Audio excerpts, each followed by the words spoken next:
Thank you, Holy Spirit. യോബിന്റെ ഭാര്യ കൊള്ളുകയില്ലാത്തൊരു സ്ത്രീയല്ല. സ്തോത്രം പറഞ്ഞാട്ടെ. യോബിന്റെ ഭാര്യ നല്ലൊരു സഹോദരിയാണ്. തന്റെ ഭർത്താവ് ഇങ്ങനെ കിടന്ന് അനുഭവിക്കുന്ന വേദന കാണണ്ട. അവൻ അത്രയും താങ്കൾ അനുഭവിക്കുന്നുണ്ടല്ലോ. പക്ഷെ അതിന്റെ ഇടയിലും യോബിന്റെ ഭാര്യ പറയുന്നുണ്ട്, ഈ ദൈവത്തെ നീ ത്യജിച്ച് കളഞ്ഞ്. സ്തോത്രം പറഞ്ഞാട്ടെ. അപ്പോഴും യോബ് പറയാ, നീ ഒരു പൊട്ടിയെ പോലെ എന്തിനാ സംസാരിക്കുന്നത്? നീ ഒരു പൊട്ടിയെ പോലെ എന്തിനാ സംസാരിക്കുന്നത്? പ്രാർത്ഥിക്കുന്ന ചിലരെ നോക്കി ആത്മാവിലൊരു ദൂത് ദൈവം വിളിച്ചു പറയാൻ പോകുകയാ. നിനക്ക് പ്രതീക്ഷയ്ക്ക് വകയുണ്ട്. ഈ പുസ്തകം വിളിച്ചു പറയുന്നു, യോബിനൊരു മടങ്ങി വരവുണ്ടായി. ഇന്ന് രാവിലെ ആത്മാവിൽ ഞാൻ വിളിച്ചു പറയാം, ഈ വിശുദ്ധ വേദ പുസ്തകം കരത്തിലെടുത്ത് ഇതിനകത്ത് ഭക്തന്മാരെ തിരിച്ചു കൊണ്ടുവന്ന പുസ്തകമായി ഇതെങ്കിൽ നിന്റെ സകല തകർച്ചയിൽ നിന്ന് ദൈവം നിന്നെ പുറത്തു കൊണ്ടുവരാൻ പോകുകയാ. നിന്റെ സകല പ്രതികൂലത്തിൽ നിന്ന്.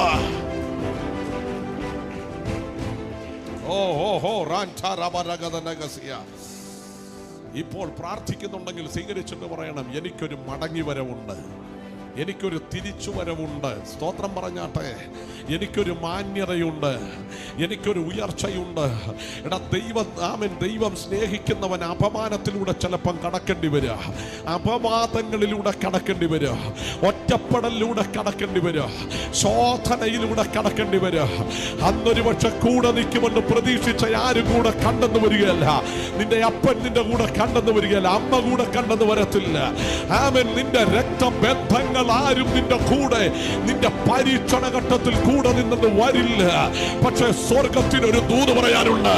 നീ ഏതൊക്കെ നിലകളിൽ തകർന്നു പോയോ അവിടെ നിന്ന് നീ തിരിച്ചു വരുമ്പോൾ നിന്റെ വായിൽ ചിരിയെ മടക്കി തരാൻ, നിന്റെ വായിൽ ചിരിയ, നിന്റെ ആചരങ്ങളിൽ ഉല്ലാസഘോഷവ വിശ്വസിക്കാൻ കഴിയുന്നുണ്ടെങ്കിൽ